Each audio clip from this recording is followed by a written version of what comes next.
Shashikant main gate बंद कर लिया क्या? मेन गेट परम पूज्य गुरुदेव के चरणों में सभक्ति नमन। आज 10 लक्षण महापर्व के संदर्भ में हम एक दूसरे टॉपिक जिसको कि उत्तम मार्दव कहा जाता है उसकी आज चर्चा करेंगे। मार्दव क्या चीज़ है और इसका हमारे जीवन में क्या महत्व है। मार्दव means we have to be free from ego, any kind of ego. मनुष्य के अंदर जब अहंकार होता है तब वो दूसरे को हीन समझता है और अपने आप को उच्च समझता है, किंतु जैसे जैसे मृदुता का विकास होता है, मार्दव भाव का विकास होता है, वो अहंकार से ऊपर उठता चला जाता है और सबको अपने समान समझने की मनोवृत्ति का उसमें विकास होता चला जाता है। कहा जाता है कि प्रकृति में गुलाब का जो फूल होता है, रोज फ्लावर, उसमें जिस तरह का सौंदर्य होता है, जिस तरह की सुगंध होती है, वैसी किसी अन्य पुष्पों में नहीं होती है। तो ये आप प्राकृतिक रूप से देखेंगे कि हर वस्तु में वो सेम क्वालिटीज नहीं होती है। किसी में वो क्वालिटीज होती है, किसी में नहीं होती है। अगर जिसमें वो क्वालिटी है वो अगर अहंकार करने लग जाए तो आज तो उसमें वो क्वालिटी हमें दिखाई दे रही, कल हो सकता है वो क्वालिटी उसमें ना भी रहे। तो इसलिए हमें ये समझना है कि प्रकृति में जितनी चीज़ें हैं उनमें भी हमें समानता नहीं दिखाई देती है, उनमें भी काफ़ी कुछ अंतर दिखाई देता है, किंतु प्रकृति कभी अहंकार नहीं करती है। फूल कभी अहंकार नहीं करता है। पर्वत होता है, पर्वत में चोटी भी होती है, तलहटी भी होती है, किंतु चोटी और तलहटी के बीच कोई संघर्ष नहीं होता है। चोटी अपने आप को बड़ी नहीं समझती कि मैं बहुत ऊपर हूँ, और तलहटी ये नहीं समझती है कि मैं बहुत नीचे हूँ, ग्राउंड पर हूँ। सो जैसे प्रकृति की पदार्थ है, यद्यपि इनमें चूंकि ये जड़ माने जाते हैं आम व्यक्ति की दृष्टि में, यद्यपि जैन की दृष्टि में तो इन सब में भी जीवन है, पर इतना विकसित जीवन भी नहीं है मनुष्य की तरह कि उसको किसी प्रकार का ईगो होता हो या वो ईगो को एक्सप्रेस करते हो। तो जिस तरह से प्रकृति में ये सब चीज़ें होती है, फिर भी प्रकृति में हमें ईगो नहीं दिखाई देता है, किंतु मनुष्य चूंकि चिंतनशील प्राणी है, उसके अंदर उच्चता का भाव भी होता है और निम्नता का भाव भी होता है, जिसको इन्फीरियरिटी कॉम्प्लेक्स और सुपीरियरिटी कॉम्प्लेक्स बोला जाता है। उच्चता के भाव को सुपीरियरिटी कॉम्प्लेक्स बोला जाता है और निम्नता के भाव को इन्फीरियरिटी कॉम्प्लेक्स बोला जाता है साइकोलॉजी की भाषा में। तो जिस व्यक्ति के पास में मान लीजिए कि अनेक ऐसे कारण होते हैं जिससे व्यक्ति को अहंकार हो जाता है। शास्त्रों में 8 कारण माने गए हैं: जाति, कुल, रूप, ऐश्वर्य, ज्ञान, तप, बल, ये इस तरह के कारण माने गए जिनके कारण से मनुष्य अहंकार करता है। किसी का जाति बहुत अच्छी है, जाति में फादर का बहुत रेपुटेशन है, फादर का बहुत नाम है, तो बच्चों को भी उसका बेनिफिट मिलता है, बच्चों की भी प्रेस्टीज बढ़ जाती है फादर के पीछे। उनमें चाहे उतनी योग्यता हो या ना हो, क्वालिटी हो ना हो, लीडरशिप फादर की तरह हो या ना हो, परंतु चूंकि पिता का नाम है तो बच्चों का भी नाम होने लग जाता है और बच्चे इस अहंकार में फूलने लग जाते हैं कि हमें तो सारे लोग जो है बड़ी इज्जत की दृष्टि से देखते हैं, तो थोड़ा सा भी कोई अगर अपमान कर देता है तो प्रतिक्रिया बहुत तेज हो जाती है। इसी तरह से कुल का यानी माता के कारण से भी, जाति है माता के कारण से और कुल है पिता के कारण से। अगर पिता का नाम होता है या माता का नाम होता है तो उससे बच्चों का भी नाम होता है। तो ये हमें ये कारण बनते हैं कि कभी माता के कारण से व्यक्ति को अहंकार होता है कि मेरी माँ इंदिरा गांधी का नाम था तो राजीव गांधी को भी उसका बेनिफिट मिलता था, सभी लोगों की दृष्टि में उनको एक आदर और सम्मान की दृष्टि से उन्हें देखा जाता था। और पिता के कारण से नाम होता है। पिता अगर हमारे बहुत गुणवान होते हैं या समाज में उनका उच्च स्थान होता है तो उसके कारण से दूसरे लोग भी हमारा सम्मान करते हैं, चाहे हमारे में वो क्वालिटी हो या नहीं हो। हमारे पिता में थी इसलिए हमें भी सम्मान मिलता है, और वो भी अहंकार का कारण बन जाता है कभी कभी व्यक्ति के। इसी तरह से रूप भी कारण बनता है, सौंदर्य और ब्यूटी। मिस यूनिवर्स बनती है, मिस वर्ल्ड बनती है, मिस इंडिया बनती है, तो वो ब्यूटी के कारण से उनको रिकॉग्नाइज किया जाता है। तो रिकॉग्निशन जब व्यक्ति को मिलता है तो वो अपने आप को बहुत कुछ समझने लगता है। तो सौंदर्य का भी एक अहंकार होता है। जैन आगमों में ब्रह्मदत्त चक्रवर्ती का नाम मिलता है, जिनको रूप का बड़ा उनका नाम था सनत कुमार चक्रवर्ती। हाँ, तो उनको बड़ा रूप का बड़ा मद था, और कहा जाता है कि उनके रूप की, उनके सौंदर्य की प्रशंसा देवता लोग भी करते थे, स्वर्ग में भी होती थी। तो एक बार दो ब्राह्मणों के मन में, दो देवताओं के मन में ये जिज्ञासा हुई कि इतना मनुष्य के पास में इतना रूप कैसे संभव है।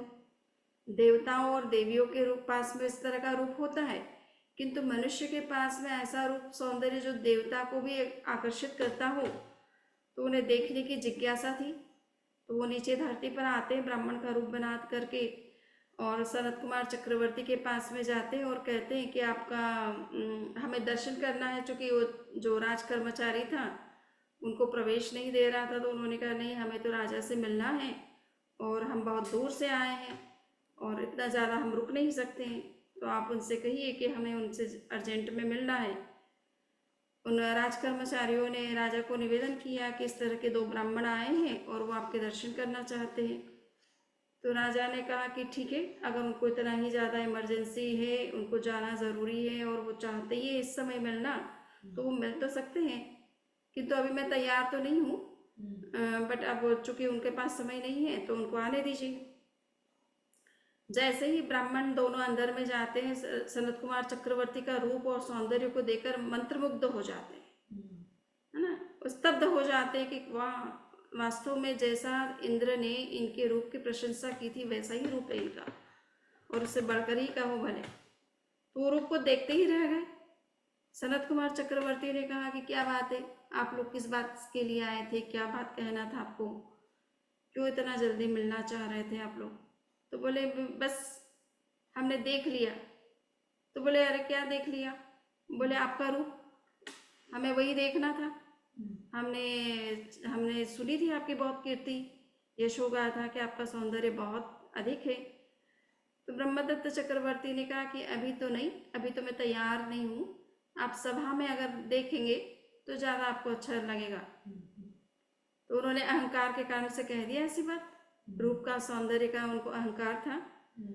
जैसे ही वो सभा में गए तो ब्राह्मणों ने कहा कि देखो, वैसे तो हम रुकने वाले नहीं थे, बट अब आपने कहा तो हम दरबार में भी आपका रूप और सौंदर्य को देखना चाहेंगे।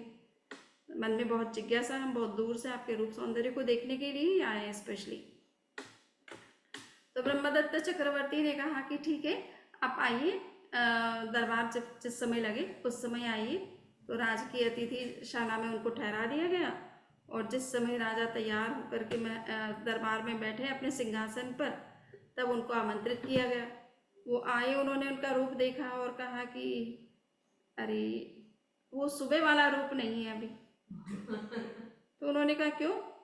मैं अभी तो ड्रेस पहन करके, सेंट वेंट लगा करके, मुकुट वगैरह सारे ऑर्नामेंट्स धारण करके एक राजा की कॉस्ट्यूम में आया हूँ, प्रॉपर ड्रेस के अंदर हूँ और सिंहासन पर बैठा हूँ, इतना सुंदर मेरा सिंहासन है, इतना बड़ा राज दरबार है। तो बोले कि वो बात तो सही है महाराज, किंतु अब वो स्वरूप सौंदर्य आप में नहीं रह गया जो आपका सुबह हमने देखा था। तो उनको बड़ा आश्चर्य हुआ कि ये क्या बात है, ये कोई सौंदर्य उल्टा बढ़ गया है, कम थोड़ा ही हुआ है। ऑर्नामेंट्स, बढ़िया सुंदर ड्रेस, चमकीली ड्रेसेस पहनने से और सौंदर्य बढ़ जाता है। सामान्यतः हम देखते हैं तो लगता है कि व्यक्ति में इतना सौंदर्य नहीं है, जब वो ड्रेसअप करके आता है तो लगता है कितने सुंदर लगते हैं हीरो, है ना। तो उसने कहा ऐसा आश्चर्य की बात लग रही है, आप इस तरह से कैसे कह सकते हो। तो उन्होंने कहा कि राजन, अगर आपको समझना है हमारी बात को, तो अपना एक पिगदान जो होता है ना, जिसमें पान खा करके अपन थूकते हैं, तो उस तरह का एक पिगदान, चूँकि राजा तो वहाँ पे बात जा करके तो नहीं थूकेंगे, उनके लिए पिगदान स्पेशल रहता है। तो बोले आप अपने पिगदान को मंगा करके थोड़ा अपना थूक निकाल करके देखिए कि उसको उसमें थूक करके देखिए कि आपके थूक की स्थिति क्या है। जब उन्होंने उसमें थूका तो पता चला कि इतने कीड़े किलबिल आ रहे थे उसके अंदर में, थूक के अंदर। उन्होंने कहा कि अरे ये क्या हो गया? तो बोले राजन, अब आपको जो है ना अनेक ऐसे रोग हो गए हैं जो आपके थूक में भी आपको पता चल रहा है कि किस तरह के महारोग हो गए आपको। कहा जाता है शास्त्रों में 16 बड़ी बीमारियां मानी जाती है ना, 16।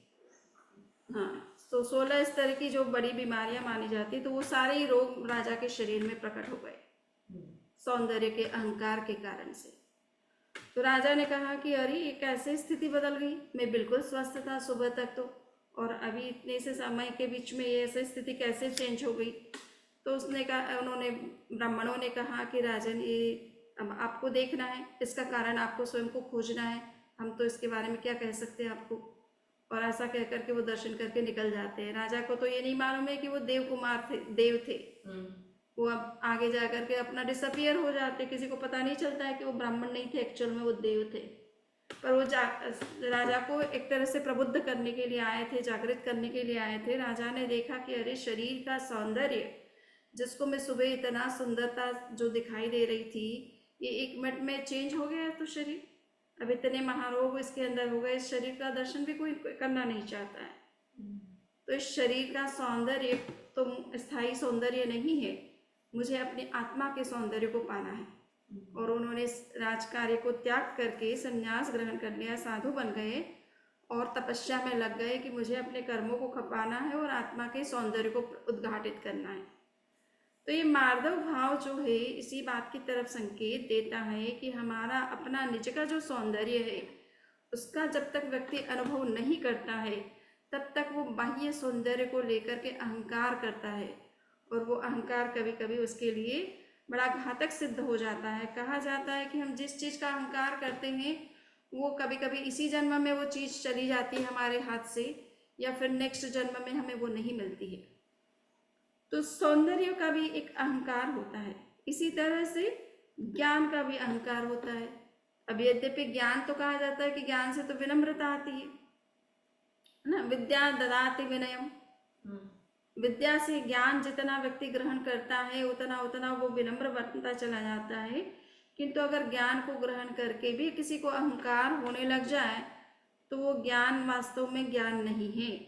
जिस ज्ञान से अहंकार का नाश नहीं होता बल्कि अहंकार की उत्पत्ति होती है, वृद्धि होती है, उस ज्ञान को शास्त्र में या ज्ञानी जन उसको सही अर्थ में ज्ञान बोलते ही नहीं है। वो एक प्रकार से अहंकार है जो प्रदर्शित हो रहा है। और वास्तव में देखा जाए तो जितना बाह्य जगत से जुड़ा हुआ ज्ञान है उससे व्यक्ति भले अहंकार कर ले, किंतु भीतर का जब ज्ञान प्रकट होता है तो वो अहंकार अपने आप समाप्त होने लग जाता है और वो उसको महसूस होने लगता है कि मेरे पास तो क्या ज्ञान है। हमारे पास जितना भी हम पढ़ते हैं, लिखते हैं, हायर डिग्रीज प्राप्त करते हैं, हायर पोजीशन प्राप्त कर लेते हैं, बड़े अच्छे जॉब भी मिल जाते हैं उसके आधार पर, किंतु अगर अपने से ऊपर की स्थिति को देखा जाए, अपने से बड़े ज्ञानी पुरुष को देखा जाए तो लगता है कि हमारे पास तो कुछ नहीं है। समुद्र में बूंद जितना भी ज्ञान हमारे पास नहीं है ना।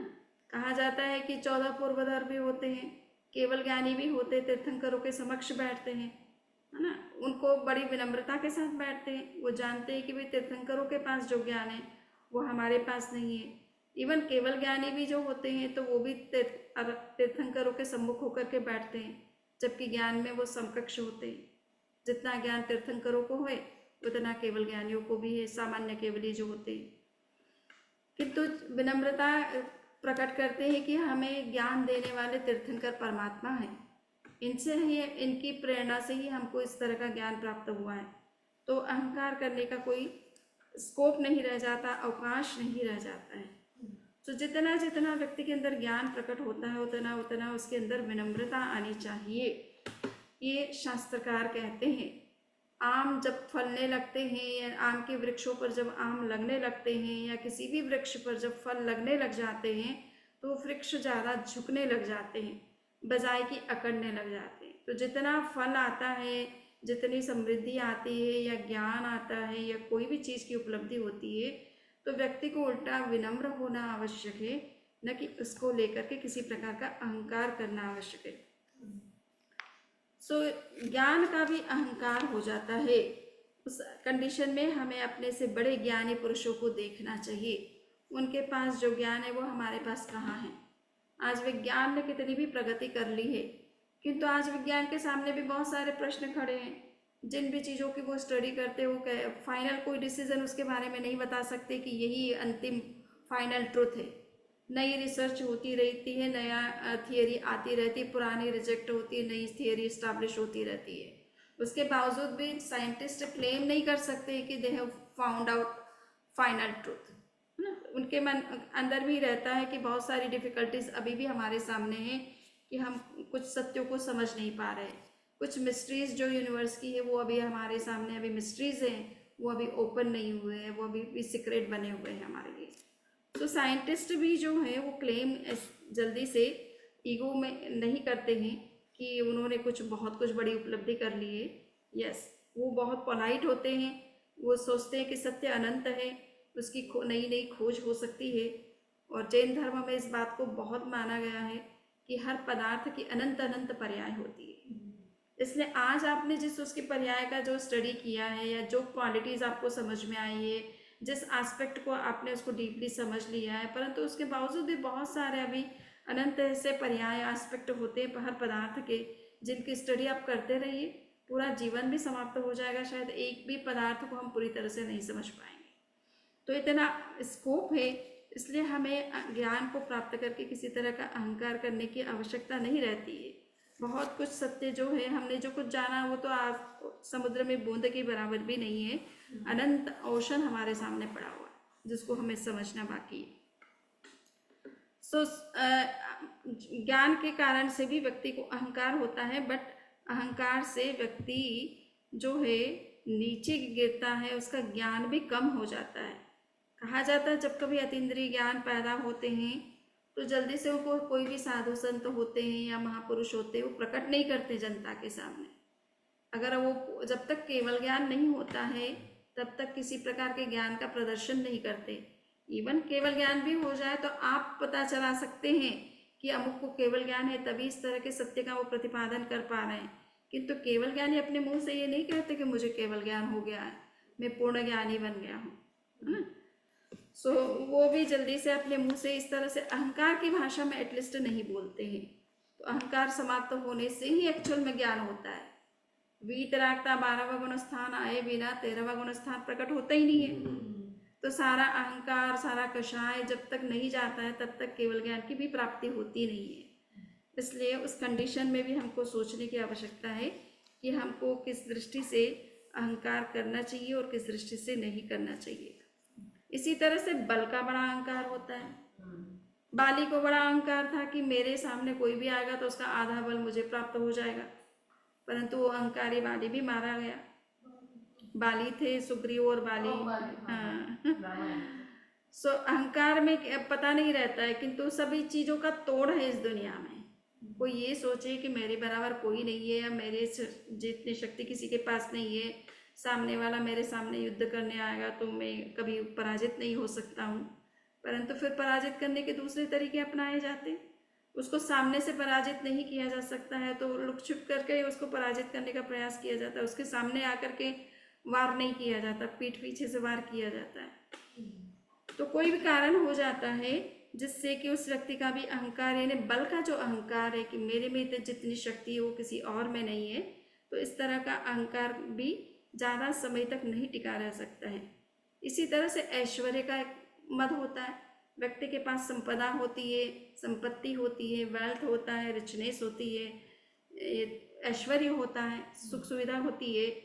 आज ही मैं एक न्यूज़ देख रही थी कि उसमें जो क्या नाम है आपके भारत के प्रधानमंत्री नरेंद्र जी मोदी, वो ब्रुइन कौन से इस कंट्री के अंदर गए।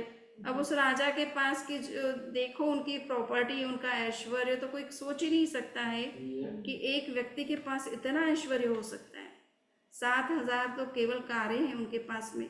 महल के अंदर जो है वो सोने की वो क्या है कलर से जो है दीवारें पोती गई है। उसका शिखर जो है 24 कैरेट सोने का बनाया हुआ है। उनकी अपनी कार में सोने का सारे पहिए में सोना है और ऊपर में सारे सोना है। कल्पना नहीं होती कि एक व्यक्ति के पास कितनी रिचनेस हो सकती है। अब दुनिया में अगर दूसरे रिच लोग अपनी कंपैरिजन उनसे करें तो वो कहाँ टिकेंगे। तो ये ऐश्वर्य का अहंकार अगर किसी व्यक्ति के अंदर होता है तो कहा जाता है कि भाई रावण के पास सोना की पूरी लंका थी, है ना, सोने की लंका थी। उनके पास भी कुछ नहीं है अभी ब्रुवन के राजा के पास में, उसकी कंपैरिजन में देखा जाए, परंतु वो लंका भी समाप्त हो गई अहंकार करने से, है ना। सो ऐश्वर्य का जो अहंकार है वो भी ज़्यादा समय नहीं टिकता है। हम जब भीतर का ऐश्वर्य प्राप्त कर लेते तो वो अहंकार के लिए भी कहीं कोई अवकाश नहीं रहता है। सो ऐश्वर्य भी अहंकार का कारण बनता है। और तपस्या, हम यूँ तो देखा जाए तो तपस्या से तो हम कर्म काटने के लिए तो तपस्या करते हैं। अगर तब का भी किसी को अहंकार हो जाए तो फिर कर्म काटने का कौन सा उपाय किया जाएगा।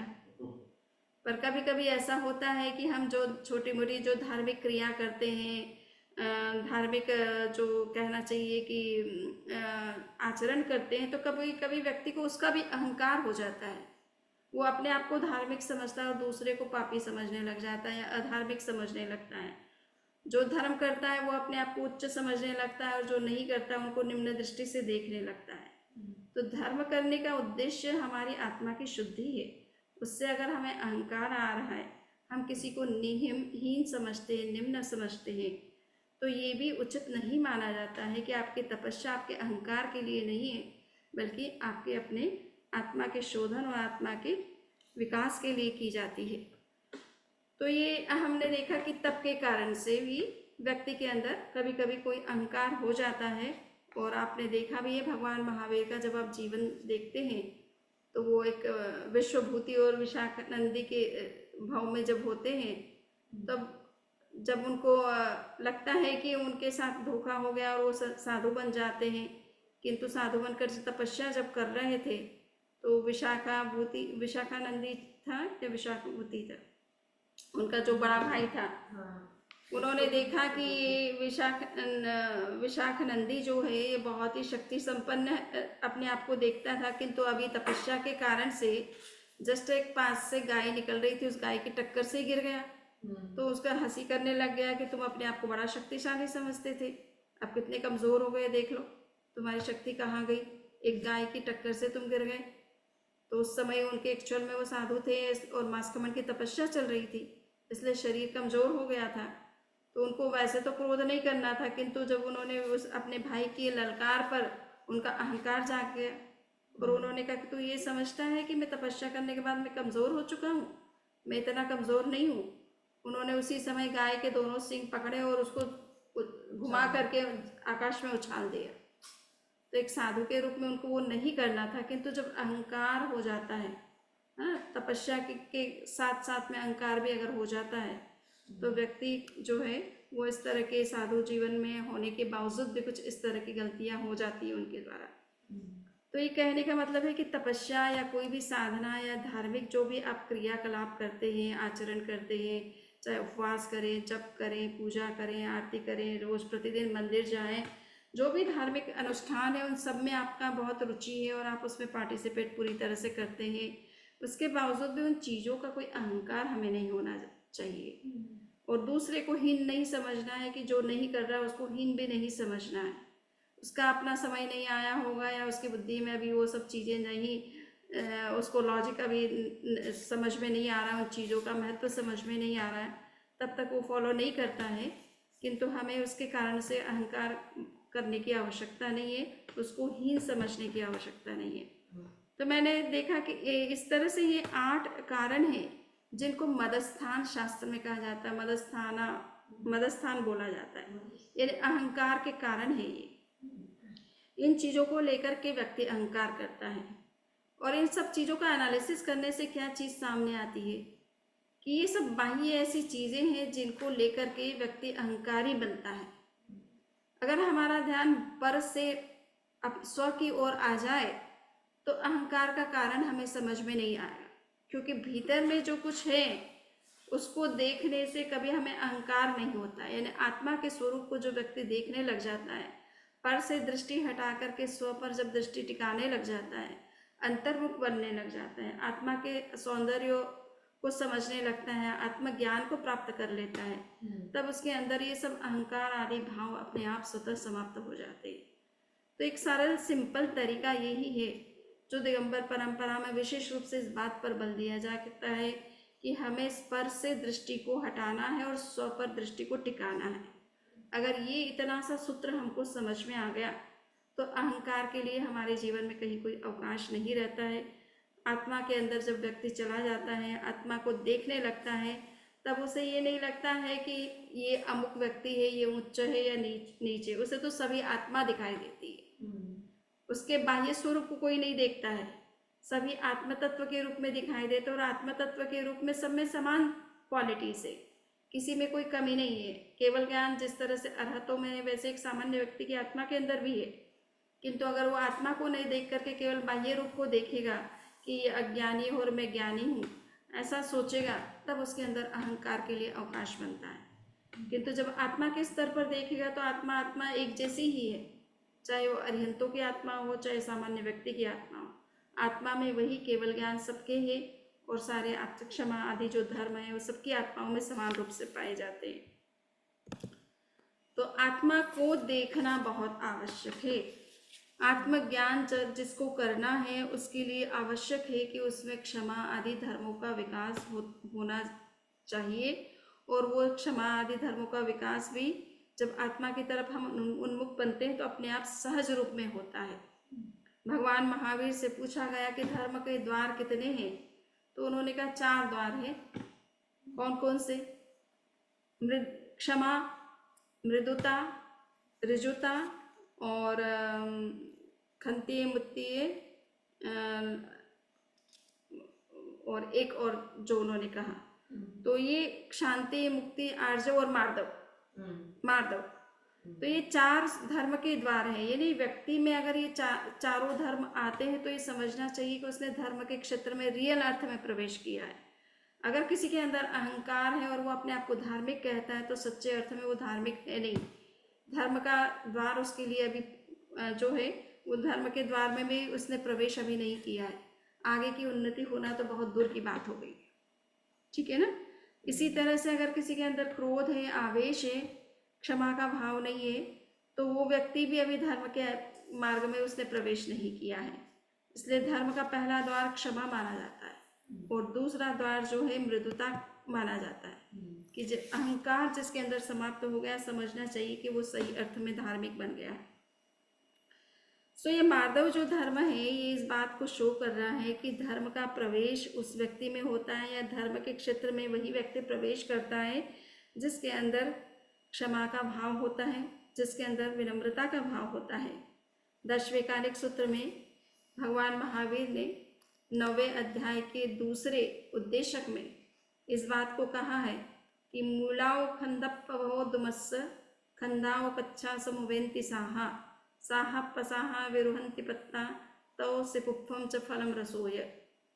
उन्होंने कहा कि जैसे प्रकृति में हम देखते हैं कि मूल यानी जड़ से वृक्ष स्कंद का विकास होता है, और स्कंद से वृक्ष का विकास होता है, और वृक्ष से फिर शाखाएं विकसित होती है और प्रशाखाएं विकसित होती है, उसी पर फिर फूल आते और फल आते हैं अंत में। उसी तरह से और फिर फलों में रस का विकास होता है। तो उसी तरह से उन्होंने कहा कि एवं धम्मस्य विनो मूलम परमो से मुख्यो जैन कृत्रिम स्वयं सिद्धम निश्चेषम चाविगच्छति। उसी तरह से धर्म का मूल क्या है? विनय है।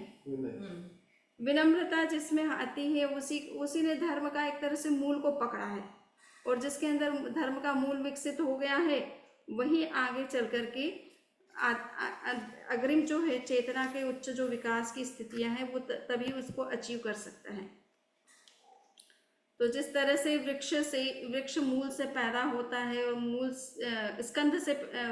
से स्कंद पैदा होता है, और स्कंद से वृक्ष पैदा होता है, वैसे ही धर्म का मूल जो है विनय माना गया है। विनय होने से ही व्यक्ति जो है आगे के आध्यात्मिक जितनी भी गुणस्थान की सीढ़ियां हैं उनको पार कर सकता है, और अंत में मोक्ष को प्राप्त कर सकता है। तो मुक्ति के लिए मृदुता का विकास होना बहुत आवश्यक है। और कहा जाता है कि मृदुता क्यों जरूरी है? ये न केवल आत्मा को पाने के लिए, मोक्ष को पाने के लिए, बल्कि व्यवहार को भी बहुत अच्छा बनाते हैं। व्यवहार में जो सौंदर्य प्रकट होता है वो मृदुता से होता है। जो व्यक्ति जितना विनम्र होता है वह सबके आकर्षण का केंद्र बनता है। किसके पास कितना धन है ये बहुत इंपॉर्टेंट चीज़ नहीं है, पर वो कितना धन होते हुए भी कितना विनम्र है इस बात का महत्व दुनिया की दृष्टि में होता है। तो जो व्यक्ति विनम्र बनता है उसके व्यवहार में बहुत सुंदरता मृदुता होती है और शालीनता होती है, निरहंकार भाव होता है, विनम्रता होती है और उसी के कारण से लोग उससे सम्मान की दृष्टि से देखते हैं। कई बार ये कहा जाता है कि देखो ये व्यक्ति के पास कितनी रिचनेस है, किंतु फिर भी कितने सिंपल है, कितने विनम्र है, कितने सहज है, कितने सरल है। तो वो उन विनम्रता आदि गुणों के कारण से व्यक्ति सम्मान करता है, न कि रिचनेस के कारण से, न कि सौंदर्य के कारण से, न कि तपस्या के कारण से। अगर तपस्या भी कर रहे हैं और अहंकार है तो व्यक्ति कहता है ठीक है कोई बात नहीं, कर रहे हैं तपस्या तो कोई बड़ी बात नहीं है ना, अहंकार तो कुछ कम हुआ नहीं, तो इस तपस्या का क्या फल है।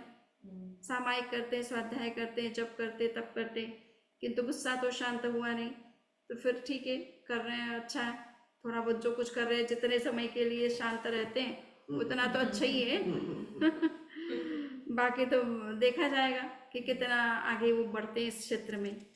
तो जब तक हमारे अंदर इस तरह की चीज़ें रहती है तब तक आगे का विकास नहीं होता है। ठीक है, हमें कुछ समय टाइम बीइंग के लिए जितना हम उसमें धार्मिक क्रियाओं में अपने आप को एंगेज करते हैं उतना हमारे अंदर भी शांति रहती है और परिवार में भी शांति बनी रहती है। किंतु उसके बाद में अगर हमारे उसका प्रभाव हमारे ऊपर रहे तो समझना चाहिए कि वास्तव में हमने 48 मिनट की जो सामायिक की उसका कुछ फ़ायदा हमें मिल रहा है, 24 घंटे उसका असर रहना चाहिए। कहने का मृदुता से हमारे व्यवहार में बहुत परिवर्तन हो जाता है। और जब व्यक्ति के अंदर अहंकार होता है तो अहंकार के कारण से उसके मन में क्रूरता ज़्यादा हो जाती है। अहंकारी व्यक्ति क्या करता है, दूसरों के प्रति कठोर बन जाता है और कठोर व्यक्ति प्रतिहिंसा करता है, यानी अनेक प्रकार के क्रूर व्यवहार दूसरों के साथ करता है। और इसका उदाहरण हम भगवान महावीर के जीवन में भी देखते हैं। जब वो त्रिपृष्ठ वासुदेव के रूप में उन्होंने जन्म लिया था और वो चूँकि वासुदेव थे और उन्होंने अपने रात में जब उनको शयन करना था, संगीत मंडली संगीत चल रहा था और उन्होंने अपने द्वारपाल से कहा था, सैया पालक से, कि जब मुझे नींद आ जाए तो संगीत को बंद करवा देना। किंतु वो भी इतना संगीत इतना सुंदर चल रहा था तो वो भी उसमें मस्त हो गया और भूल गया इस बात को कि कब वासुदेव को नींद आ गई और उसने संगीत को बंद करने का आदेश नहीं दिया तो संगीत सुबह तक चलता रहा। जब उनकी नींद खुली तो उन्होंने देखा अभी भी संगीत चल रहा है, मेरे आदेश का पालन नहीं हुआ। और इसी बात को लेकर के कि वासुदेव और उनकी आज्ञा का भी अगर इस तरह से कोई उल्लंघन कर सकता है तो उसको बहुत बड़ा दंड देना चाहिए। और उन्होंने गर्म शीशा डलवा दिया था उस शैयापालक के कान में, तो उसका फल भी उनको भोगना पड़ा। जब वो महावीर के रूप में आए तब उनके कानों में कीले ठोके गए, है ना। तो कर्म का बंधन, चाहे वासुदेव हो, चाहे बलदेव हो, चाहे चक्रवर्ती हो, अगर हम अहंकार में आकर के किसी के साथ क्रूर व्यवहार करते हैं या ऐसा व्यवहार करते जो हर्ट करने वाला होता है तो उससे कर्मों के बंधन होते हैं और उसका फल भी कभी ना कभी हमें उस प्राप्त होता है। तो हमें समझना है कि हमारा ये मृदुता जो है वो न केवल आत्मा की अनुभूति के लिए बहुत आवश्यक है, आत्मज्ञान प्राप्त करने के लिए बहुत आवश्यक है, क्योंकि जब तक अहंकार रहता है आत्मज्ञान नहीं होता। केवल ज्ञान वास्तव में और कुछ नहीं है, आत्मज्ञान का नाम ही केवल ज्ञान है ना। हिंदू परंपरा में भी कहा जाता है जीव ज्ञान ब्रह्म ज्ञान, यानी ब्रह्म ज्ञान को ही केवल ज्ञान कहा जाता है। और जब तक जीव ने अपने आप को नहीं जाना है तब तक उसको ब्रह्म ज्ञान भी केवल ज्ञान भी नहीं होता है। यानी आत्मा के शुद्ध स्वरूप को का जब तक उसने अनुभव नहीं किया तब केवल ज्ञान भी उसे प्राप्त नहीं होता है। ये केवल ज्ञान की प्राप्ति जब हमारे लिए तभी संभव हो सकती है जब हम इस अहंकार से मुक्त बनते हैं। मनुष्य चूँकि ये उच्चता और नीचता की जो भाव है समाज में वो कई पीढ़ियों से चले आ रहे, कई वर्षों से चले आ रहे, तो इसलिए लोगों के दिमाग में इसके संस्कार बड़े दृढ़ हो गए हैं। कहीं जाति को लेकर के जो है उच्चता और हीनता का भाव है, कहीं रंग को लेकर के। अमेरिका में अगर हम सोचे तो यहाँ रंग के आधार पर अहंकार होता है, गोरे अपने आप को उच्च समझते हैं और ब्लैक को हीन समझते हैं और इसीलिए संघर्ष होते हैं। तो ये बहुत सारे जो सोशल जो कन्फ्लिक्ट्स होते हैं, वायलेंसेस होती है, उसके पीछे ये अहंकार बहुत बड़ा कारण बनता है। चाहे वो जाति को लेकर के, चाहे रंग को लेकर के, चाहे पद को लेकर के, प्रतिष्ठा को लेकर के, या रिचनेस को लेकर के, ये इस तरह से संघर्ष होते रहते हैं। और कहा जाता है कि अभिमानी व्यक्ति जो है ना, वो पीछे की तरफ झुकता है, यानी वो अकड़ करके चलता है तो वो पीछे की तरफ झुकता है, किंतु हीन व्यक्ति जो है वो हीनता के कारण से आगे की तरफ झुकता है। दोनों के मन में सहजता नहीं है। मृदुता जब आती है, मार्दव भाव जब आता है, अहंकार पर जब हमारी विजय होती है, तो व्यक्ति में सहजता आने लगती है, सहज होता है। उसके पास कुछ है तो भी उसको कोई अहंकार नहीं है, और कुछ नहीं है तो भी उसके अंदर हीनता का भाव नहीं होता है। सुपीरियरिटी कॉम्प्लेक्स और इन्फीरियरिटी कॉम्प्लेक्स दोनों ही उनके अंदर नहीं होते। तो जिसके अंदर विनम्रता का विकास हो जाता है, वो फिर ये नहीं सोचता है कि मेरे पास कुछ होने से ही मैं कुछ बड़ा बनता हूँ। बिना कुछ हुए भी व्यक्ति अपने क्वालिटीज़ के कारण से बड़ा बनता है। हम देखते ही है, कहा जाता है सरदार वल्लभ भाई पटेल जब देश आज़ाद हुआ ही था और वो एक असेंबली का निर्माण करना था, लेजिस्लेटिव असेंबली बनानी थी, उसके चेयरमैन वो नियुक्त किए गए थे। और उस मीटिंग में चूंकि उस समय ब्रिटिशर्स भी भारत में थे, तो उनमें से भी कुछ सदस्य जो मेंबर के रूप में उनमें असेंबली में आने वाले थे। तो एक दंपत्ति, विदेशी दंपत्ति, वो आते हैं और उनको मालूम नहीं था कि ये सरदार वल्लभ भाई पटेल है, चूँकि वो खाकी ड्रेस में थे और सिंपल व्यक्ति की तरह, एक चपरासी की तरह दिख रहे थे। तो उन्होंने ऐसे ही पूछ लिया कि ये लेजिस्लेटिव असेंबली का जो भवन है या मीटिंग का रूम है वो कहाँ पर है, आप मुझे बताएंगे। तो उन्होंने ये नहीं शो किया कि मैं स्वयं यहाँ का मतलब प्रेसिडेंट वो उसका चेयरमैन हूँ। उन्होंने जैसा उन्होंने पूछा वैसे उनको बता दिया कि ये मीटिंग हॉल है, कल नेक्स्ट डे मीटिंग होनी थी, और जो कुछ उनको जानना था वो सारी चीज़ें भी उनको बता दी कि कहाँ क्या चीज़ें हैं यहाँ पर इंडिया के हिसाब से, जो उन्होंने पूछा। नेक्स्ट डे जब मीटिंग हुई तो वो दंपत्ति जो है उस मीटिंग में बैठे हुए थे और चेयरमैन की कुर्सी खाली थी। थोड़ी देर बाद सरदार वल्लभ भाई पटेल आकर के उस पर बैठते हैं। उनको बड़ा आश्चर्य होता है कि ये इतने बड़े चेयरमैन थे इस मीटिंग के, और हमने कल उनको चपरासी समझ करके पूछ लिया तो उन्होंने उसी तरह से हमको बताया, परंतु कहीं शो नहीं किया कि वो इतने बड़े व्यक्ति हैं, यहाँ के इतने बड़े नेता हैं देश के। तो कहा जाता है कि सरदार वल्लभ भाई पटेल बड़े विनम्र व्यवहार के थे। वो कभी किसी अपने पद और प्रतिष्ठा के कारण से किसी से शो नहीं करते थे कि वो कितने बड़े व्यक्ति हैं। तो ये विनम्रता से जो है व्यक्ति का उनके मन में बहुत है, उनका सम्मान बढ़ गया कि इतना बड़ा व्यक्ति हो करके भी हमने उनको कैसे ही समझ लिया, बट उन्होंने कहीं शो नहीं किया कि मैं कौन हूँ, क्या हूँ, अपना परिचय नहीं दिया हमको। सो ये व्यवहार अपने आप ही जब व्यक्ति बड़ा बनता है और विनम्रता के महत्व को समझता है, तो वो ये इस तरह के व्यवहार में उनमें कोई दिक्कत नहीं होती है। वो कोई व्यक्ति उन्हें कुछ भी समझे, वो अपने आप को न तो हीन समझते हैं और न उच्च समझते हैं। तो ये विनम्रता किस तरह से हमारे अंदर में एक सहजता पैदा कर देती है, सरलता पैदा कर देती है, और किसी तरह का हमारे व्यवहार में इस तरह का कठोरता नहीं दिखाई देती है। इसी के साथ हमें ये समझना है कि निश्चय और व्यवहार को हमें दोनों दृष्टि से समझना चाहिए। भगवान महावीर ने 2 दृष्टियाँ दी है तत्व को समझने के लिए। चाहे हम किसी भी विषय को लें, उसमें एक निश्चय दृष्टि होती है, एक व्यवहार दृष्टि होती है। निश्चय दृष्टि यथार्थ परक होती है, यथार्थ का पूरा चित्रण करती है, रियलिटी जैसी है वैसी ही शो करती है उसका। और किंतु व्यवहार जो होता है वो पर्टिकुलर कोई एस्पेक्ट के ऊपर, पर्टिकुलर किसी एक्शन के ऊपर या क्वालिटी के ऊपर फोकस करता है, वो पूरे सत्य को हमारे सामने प्रस्तुत नहीं कर सकता है। निश्चय की दृष्टि से हम देखें तो हमारी आत्मा और दूसरों की आत्मा में कोई अंतर नहीं है, इसलिए अहंकार करने का कोई रीज़न नहीं बनता है ना। आज हम जो अमीर हैं, पर पता नहीं पिछले जन्मों में हम कितने गरीब रहे हो, कितने निर्धन रहे हो, किस तरह की हमारे अंदर में कमियां रही हो। आज जिस विशेषता के कारण से हमारे में उच्चता का भाव है, जरूरी नहीं पिछले जन्मों में वो सारी क्वालिटीज हमारे अंदर रही हो और हमेशा रही हो।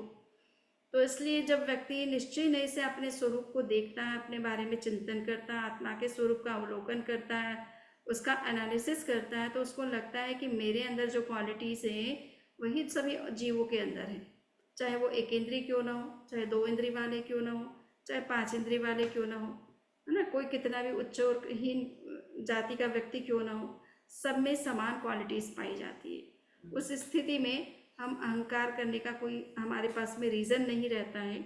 किंतु जब व्यवहार दृष्टि में हम चले जाते हैं तब हम क्या करते हैं, व्यवहार दृष्टि भेद परक होती है, निश्चय दृष्टि अभेद परक होती है, यानी वो सबको समान दृष्टि से देखती है। और व्यवहार दृष्टि जो है वो डिस्टिंक्ट करने का काम करती है कि आप शशिकांत भाई डॉक्टर हैं, कोई अपने आप को पेशेंट समझता है, कोई और किसी रूप में अपने आप को देखता है, कोई किसी को रिच मानता है, किसी को गरीब समझता है। तो ये सारे जो डिस्टिंक्शन है पोजीशंस के कारण से या रिचनेस अन्य दूसरी क्वालिटीज़ के कारण से जो भी हम डिफरेंसेस एक मनुष्य और दूसरे मनुष्य के बेस में या एक जीव के और दूसरे जीव के बीच में जो देखते हैं, ये डिफरेंसेस जो हैं ये व्यवहार नई की दृष्टि होती है। व्यवहार नई का फोकस डिफरेंस के ऊपर रहता है, निश्चय नई का फोकस जो है आइडेंटिटी के ऊपर रहता है, यूनिटी के ऊपर रहता है, वननेस या कॉमन क्वालिटीज़ के ऊपर रहता है। इसलिए इन दोनों दृष्टियों से जब हम देखते हैं तो उसमें हम व्यवहार दृष्टि में जब हम ज़्यादा चले जाते हैं तब अहंकार को पनपने का अवसर मिलता है। तब हम अपने आप को उच्च समझते हैं, दूसरे को हीन समझते हैं, अपने को बड़ा समझते हैं, दूसरे को छोटा समझते हैं। किंतु निश्चय नहीं में जब हम जाते हैं तो हमको लगता है कि कोई बड़ा है ही नहीं, नो हीणे नो अहिरते। भगवान महावीर ने आचार्य सूत्र में कहा है कि इस संसार में जब आपको अब जीवों के स्वरूप को समझोगे वास्तव में निश्चय दृष्टि से, तो कोई भी जीव बड़ा नहीं है, कोई भी छोटा नहीं है, किसी की उम्र बड़ी नहीं है, किसी की उम्र छोटी नहीं है। कभी कभी इसलिए कभी कुछ लोग कह देते कि आप बड़े हो गए। अब मैंने कहा कि आज बच्चे से भी आप कुछ सीख सकते हो, बड़ा कुछ भी नहीं हुए हैं। काल की दृष्टि से देखे तो आत्मा एजलेस होती है, उसकी कोई उम्र नहीं होती, वो तो शाश्वत है। आप भी हमेशा से हो और मैं भी हमेशा से हूँ, उम्र का अंतर कहाँ पे आया, है ना। तो निश्चय दृष्टि से हमारे में कोई उम्र का अंतर नहीं होता है, हम समान रूप से एग्जिस्ट कर रहे हैं, अनादिकाल से एग्जिस्ट कर रहे हैं, अनंत काल तक एग्जिस्ट करेंगे। उम्र में 1 मिनट का भी कोई फर्क नहीं है। हाँ, हम पर्टिकुलर फैमिली में जब जन्म लेते हैं तब हमारी कोई बर्थ डेट फिक्स कर दी जाती है कि हमने अमुक ईयर में जन्म लिया है या अमुक मंथ में जन्म लिया है या अमुक डेट पर जन्म लिया है। बाकी आत्मा तो अजन्मा है, उसका तो कोई जन्म होता नहीं, उसकी कोई मृत्यु होती नहीं है, इसलिए न तो उसका कोई डेथ है न कोई उसका बर्थ है। किंतु ये निश्चय की दृष्टि है। अब जब निश्चय दृष्टि में जाते हैं तो हमको ये नहीं लगता है कि हम बड़े हैं या छोटे हैं, है ना, सब समान है, एक जैसे हैं। तो ये निश्चय मार्दव भाव जो है ये तभी हमारे अंदर इतना विकसित हो सकता है जब हम इस निश्चय दृष्टि को ध्यान में रखें। अगर हम व्यवहार दृष्टि को केंद्र में रखेंगे, उसको ज़्यादा एम्फेसाइज करेंगे, उसको इम्पोर्टेंस देंगे, तो फिर ये भेद और उसके कारण से वर्ग संघर्ष होना, आपसी संघर्ष होना, बड़े छोटे का जो व्यवहार होता है उसके कारण से आपस में जो डिस्प्यूट क्रिएट होते हैं, कन्फ्लिक्ट्स क्रिएट होते हैं, वायलेंस क्रिएट होती है, ये सारी कुछ इनको स्टॉप करना बहुत मुश्किल होगा। सो ये निश्चय और व्यवहार दोनों दृष्टि से हमें तत्व को समझना चाहिए। और कहा जाता है कि आत्मा के द्वार में, दरबार में वही व्यक्ति प्रवेश कर सकता है। एक बार कहा गया कि ईसा मसीह से पूछा गया कि ईश्वर के दरबार में कौन प्रवेश कर सकता है, तो उन्होंने एक बच्चे को ऊपर उठाते हुए कहा कि इस बच्चे की तरह जो सरल होता है ना, जो सहज होता है, वही ईश्वर के दरबार में प्रवेश करने का अधिकारी होता है। जिसके अंदर अहंकार है वो व्यक्ति ईश्वर के दरबार में प्रवेश नहीं कर सकता है। कबीरदास जी ने भी कहा ना कि भाई जहाँ मैं हूँ वहाँ तू नहीं हो सकता, और जो जहाँ तू है वहाँ मैं नहीं हो सकता हूँ, है ना। जहाँ ईगो है वहाँ परमात्मा नहीं हो सकते, और जहाँ परमात्मा वहाँ कहीं ईगो नहीं रहता है।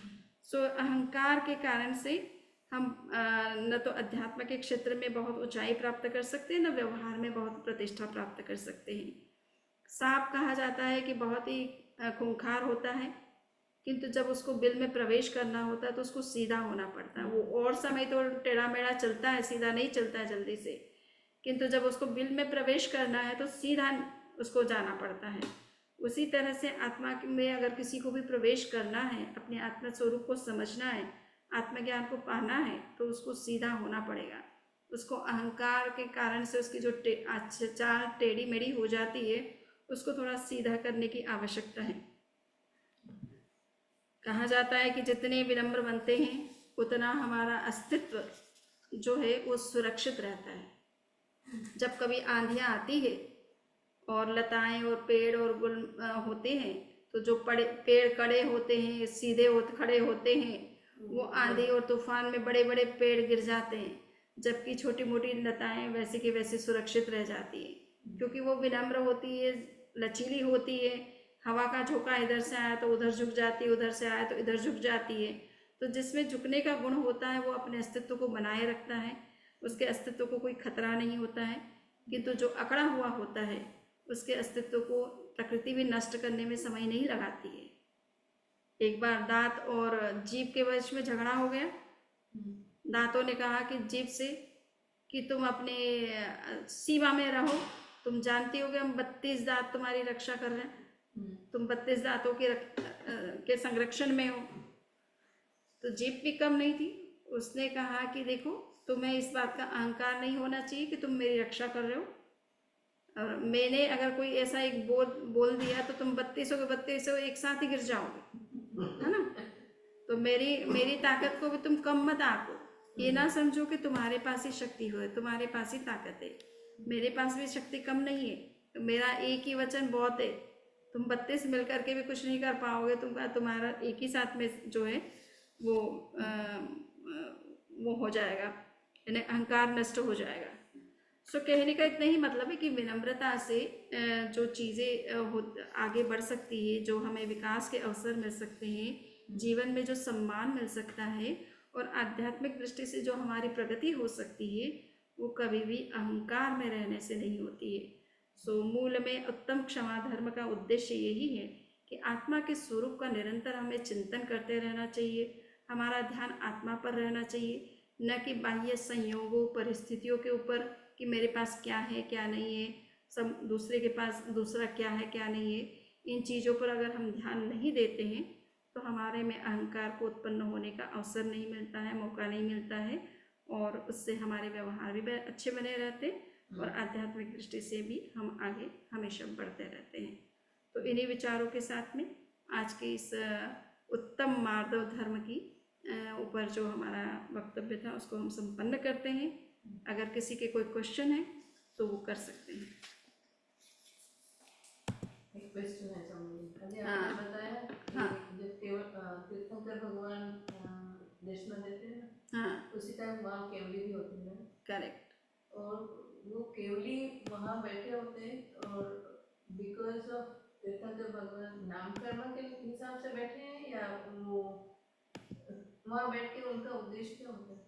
बहुत ही अच्छा प्रश्न है। पहली बात ये है कि देखिए, केवल ज्ञानी बने तो बाद में, पहले वो तीर्थंकर गुरु थे उनके, है ना। तीर्थंकरों के प्रेरणा से ही तो वो साधु बने थे। उन्होंने ही उनको साधु जी के व्रत स्वीकार करवाए, उन्होंने ही साधना का मार्ग बताया, उसी से उनको केवल ज्ञान प्राप्त हुआ है। तो वो गुरु का सम्मान हमेशा किया जाता है ना। सो अरिहंतों को इसीलिए सिद्धों से पहले महत्व दिया जाता है, क्योंकि मार्गदर्शक है वो। केवलियों के भी वो मार्गदर्शक रहे हैं। अन्य साधुओं तो वो तो बाद में बने हैं, तीर्थंकरों की प्रेरणा से बने थे वो। तो इसलिए वो ज्ञान बराबर होते हुए भी तीर्थंकर को अपना गुरु समझते हैं और उसका महत्व वो कम नहीं कर सकते उसमें।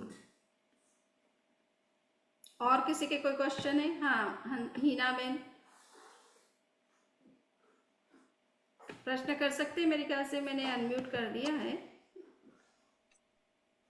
आप अपना ओपन करके प्रश्न कर सकते हैं, किसी को कोई क्वेश्चन है तो। वंदनी नमन स्वामी समनी जी, ये बहुत बढ़िया था। Can you post it record किया है आपने? हाँ, रिकॉर्ड किया है, तो रिकॉर्डिंग भेज देंगे। हाँ, वाओ, कृत गोस्मी। या चलो, और किसी का कोई क्वेश्चन है? वंदामी नमन स्वामी, मैं हाँ। राज भाई बोल रहा हूँ। अच्छा, मेरी आज एक भाई मेरी को एक आज सुन पा रहे हैं बहुत लंबे टाइम के बाद। मेरी एक जिज्ञासा है। बहुत बहुत बहुत बहुत कृतज्ञ उसमें आपका 10 लक्षण के ऊपर बोलने का। मेरी जिज्ञासा ये है कि 10 धर्म में जस्ट आई डोंट नो, अहिंसा को क्यों नहीं गिना 10 धर्मों में? ये भी अच्छा प्रश्न है, अहिंसा को क्यों नहीं क्षमा गिना? क्षमा, मार्दव, आर्जव, सत्य, शोध, संयम, तप, त्याग, अकिंचन और ब्रह्मचर्य। तो हम्म, अहिंसा को मेरे को कल ही आया, मैं कल ही पूछने वाला था। जब जब भी आप आते हैं, पता नहीं मेरा ब्रेन थोड़ा सा ज्यादा एक्टिव हो जाता है, पता नहीं आपके दर्शन से। चलिए, तो आपकी आपका क्वेश्चन अच्छा है। देखिए, उन्होंने 10 धर्मों में एक धर्म है संयम धर्म ना। तो हाँ भगवान महावीर ने 10वें कालिक सूत्र में जब अहिंसा को डिफाइन किया तो उन्होंने कहा कि अहिंसा न्यूनम दिट्ठा सर्वभूतेषु संयमो। अच्छा अहिंसा कुछ नहीं है, सब प्राणियों के प्रति जो संयम पूर्ण आपका व्यवहार है, दूसरे को हर्ट नहीं करने का जो व्यवहार है, उसी का नाम अहिंसा है। तो हाँ इसलिए एक तरह से संयम और अहिंसा दो अलग अलग चीज नहीं रह जाती है।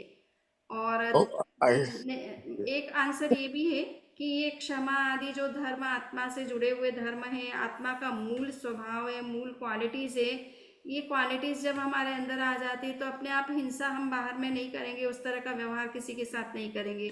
तो अहिंसा एक प्रकार से उसका एक्सप्रेस एक्शन में जो है, इन क्वालिटी को जब हम एक्सप्रेस करते हैं तो वो अहिंसा के व्यवहार के रूप में हमारे सामने आती है। परंतु भीतर में वो क्वालिटीज पहले अगर आए तो बाहर का व्यवहार अपने आप हमारा अहिंसा बन जाता है।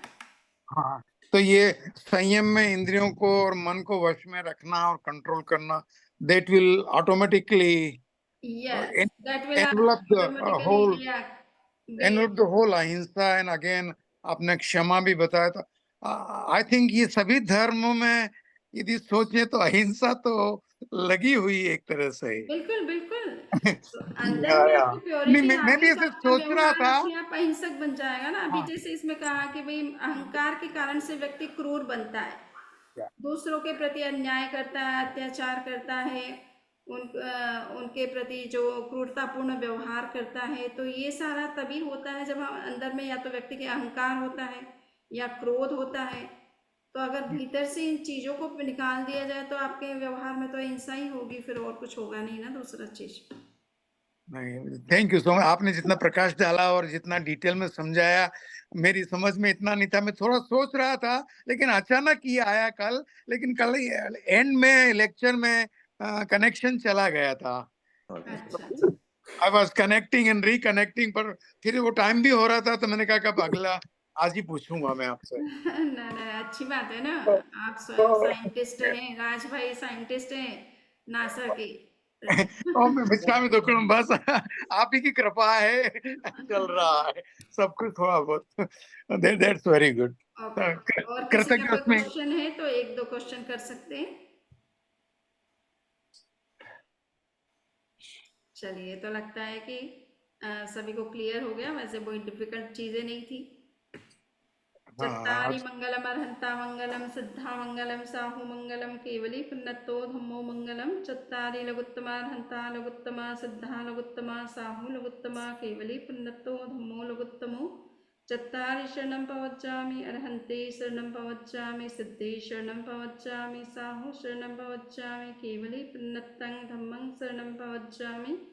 विघ्नहरण मंगल करण काम मिक्षुनो नाम गुण ओलक सुमिरन किया सरे अचिंत्य काम। वन्दामि नमः। वंदामि नमः स्वामी, वंदामि नमः स्वामी। वंदामि कृतज्ञ नमः स्वामी, कृतज्ञ कृतज्ञ नमः स्वामी समणी जी। वंदामि नमः स्वामी समणी जी। वंदामि नमः स्वामी समणी जी, बारंबार वंदना करते हैं किसी को। वंदामि नमः स्वामी समणी जी। सुरन जी, शर्मिला जी, गरिमा, मेनका, जसवंत भाई, शरद भाई ठीक है स्वास्थ्य आपका? बहुत सा समझ आती है, अच्छा, बहुत बढ़िया। चलिए। वंदामि स्वामी जी। हाँ, शीतल, संगीता, राज भाई। Thank you so much, join thank किया यू। है न्यू जर्सी से Lodha ji, Ganpat ji. Thank you so much. बराबर। हाँ Mandaminamam sami-sami ji, sukh satame. हाँ हाँ, साता